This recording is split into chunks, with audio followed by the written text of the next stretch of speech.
Welcome, kings and queens, to another episode of Unapologetic, your number one podcast. This is the show where kings and queens tell their legacies and on. So get ready for the gems to drop and pull up to the table because we're ready. To begin with saying thank you for pushing me off the mountain of wherever the hell we was at that time when we first met, and somehow making it, I don't know, work for me. I flew some type of way. I don't know how I started flying, but I started flying. So I had to get that off my chest at first, man. I was thinking about that all day today. Yeah, because it wasn't even a month that I had knew you, and I just kind of like Valen told you that you was gonna do this. That's how it was, y'all. Y'all just tuned in, man. She told me that I was going to be an actor. I didn't know how to act. I mean, how to respond to that. So, Hey. man, but I had to get that thank you out of the way because that was fun. Job. It was very fun. It was fun. Like I said, when I think about that cast, I was just really blessed to have a cast that we meshed. We had fun, and right. We had fun from beginning to end. So that's a blessing for my first production under D-Risen Productions. So thank you for being a part of that. Y'all hear it? I'm legendary. Remember that. The first. Let me give a warm welcome to Miss Dearica Nichols Woods in the building of Unapologetic. I'm your favorite host, Melly Mill. As usual, we're going to make it like no other. We're going to talk about some great things, drop some gems on you guys. Y'all know I like to leave you guys with knowledge. In the beginning, when we first met, you told me your dream and your passion of what you like to do. And it was so many different things that you were doing.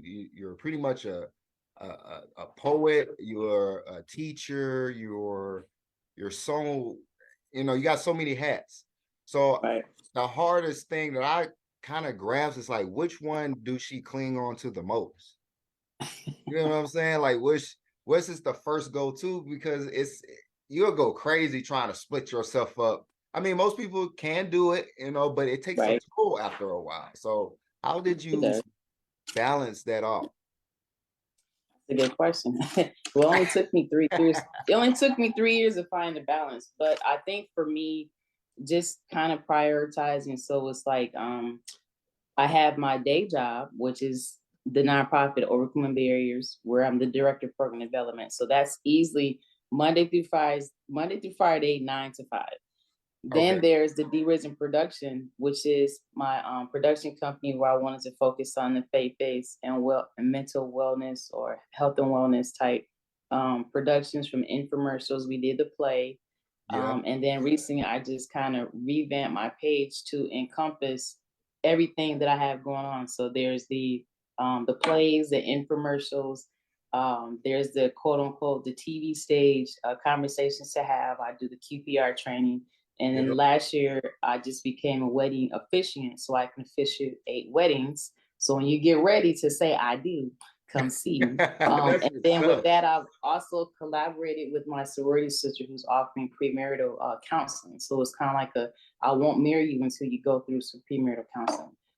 And so that's what's up. Then there's other things like sorority, church affiliation. So like when it comes to church, it's going to always be a priority. So just kind of prioritizing and then knowing I need my day job to support the other things, but then there's also a cutoff. So when I go home, whether it's between 5 and 7, now I have to shift into being a spouse or a grandmother or a mother. So it's just kind of like finding a balance. And like I had shared with you earlier, boundaries and balance is going to be the key for me, especially within these next couple of years. And saying no.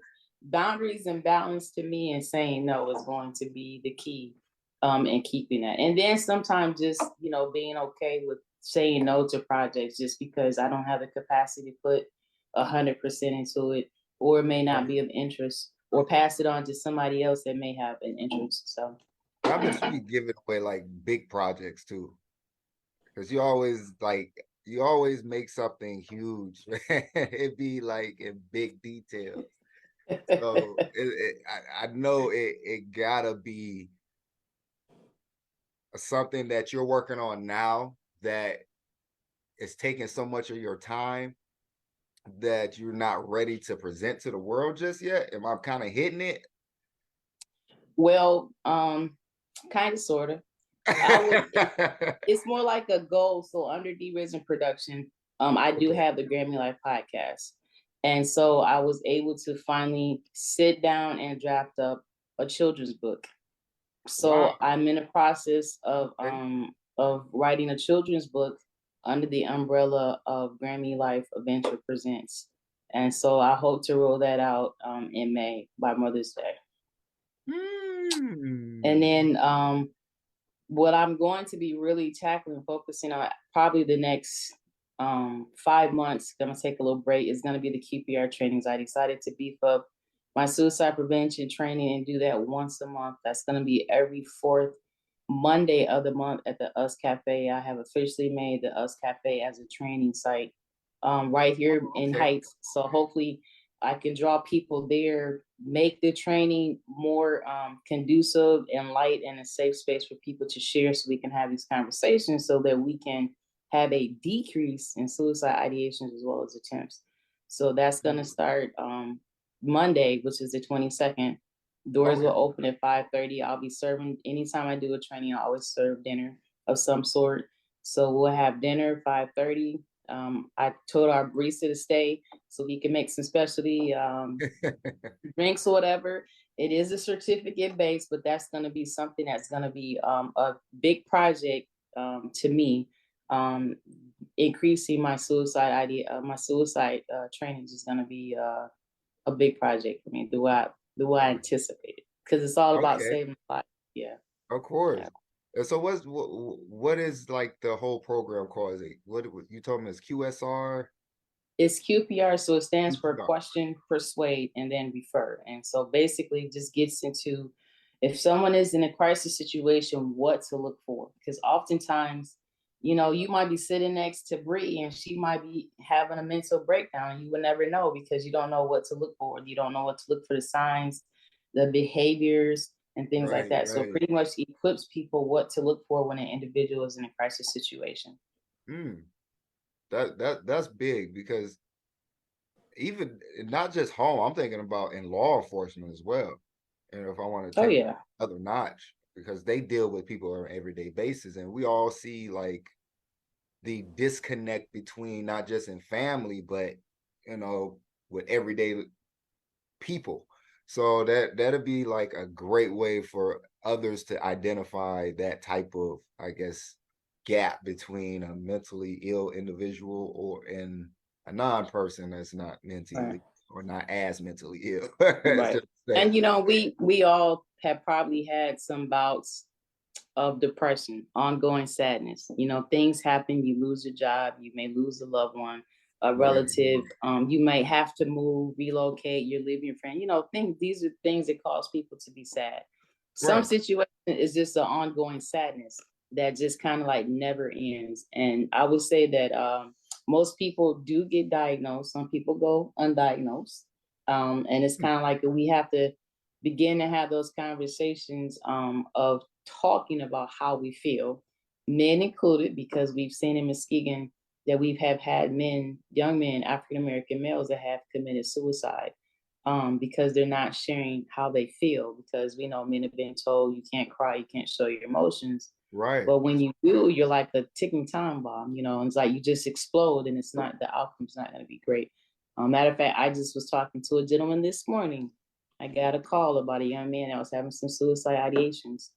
And to wow, just be able to speak life and hope into him and letting him know that, first of all, it's okay to cry. And I said, I commend you for tapping into your emotions. I said, if you want to spend the day all day crying, by all means do so. I'm telling you, it's okay to do so. Let it out however that you need to. And then from there, we just kind of got into what does it look like as far as his support system and then getting help if right, he was open to seeing a therapist or even getting clinically diagnosed because it wasn't his first time he had these thoughts. And so just that 22 minutes of talking to someone and being able to bring them down in a calming space. Right. I definitely know my purpose, and it's become a path. Right. Yeah, it's Wow. like I've taken the QPR trainings have gone beyond a training, and it's become more of a ministry. Anytime you can speak life and hope into someone, so it's become more near and dear and passionate to me. So. That's Thank you for sharing that one, sis. That's dope. That's big right there. How so how did you identify this gift? Did it become something that you went through personally, or you had a family member, or what's going on? Well, 20 something years ago, I too had some suicide ideations, which is thoughts. And I had a plan, two plans. I never acted on them. The last plan I had was I was gonna take my life Right. and that of my daughters. I was gonna drive a truck into the lake. Um I never thought about doing QPR. I didn't even know that QPR existed. When I was employed at Health West, was approached by a guy named Michael Pine. He's my mentor, and he Okay. was like, "Hey, we got these trainings. Would you be interested in becoming a trainer?" And I'm just like, And so I went to MCC, spent 8 hours, and got trained as a QPR instructor. And for the first couple of years, like I said, it was just more like just doing the trainings. But then I had to recap and think about my own personal experience with having suicide ideation. So once I began to think about that, my whole mindset changed, and then my approach to how I do the trainings. So taking lived experiences, things Huh. that I've gone through. I've had a daughter that's had a mental breakdown, um, where she actually had to be put in a facility for a couple of days. I had a niece who attempted suicide by taking pills, and there's like an audio recording. So when I think about these lived experiences and tying them into the training to make the trainings more to where people can make a connection, it's kind of like well, if Derica went through this, or if this person went through that, it's kind of like a me too. So I try to get it to where people can make a connection, but I never would have thought in a million years that I'll be doing QPR training. But like I said, when I think about my own issues, and like I said, we don't talk about our past. We don't want people to know what we've gone through. But when I Right. think about That's it, the what I've person. gone through is not for me, but it's to help the next person. Oh wow. And I know that took a lot to actually face your own demons, let the Yeah, skeleton go to a closet, so to speak. Because that when because I we did all it, it got was them. scary. I know it's like, oh We all shoot, got the skeletons. man, that's like I got a couple of graveyards in this one closet. Right. But So at I times can only imagine. it does help, it kind of opens up the door, the Pandora's box a little bit for people to like take a deep breath and say, like, you know what, I've had, or my loved one, or I know somebody.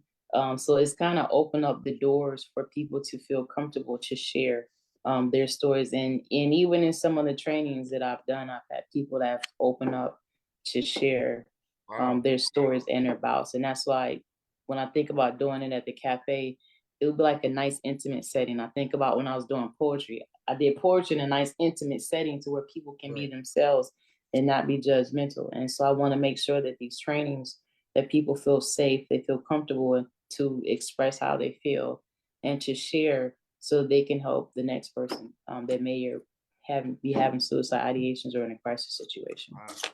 So what all so are you just doing this out of your or own organization, or are you sharing this with other organizations around you? Like who The collaborate?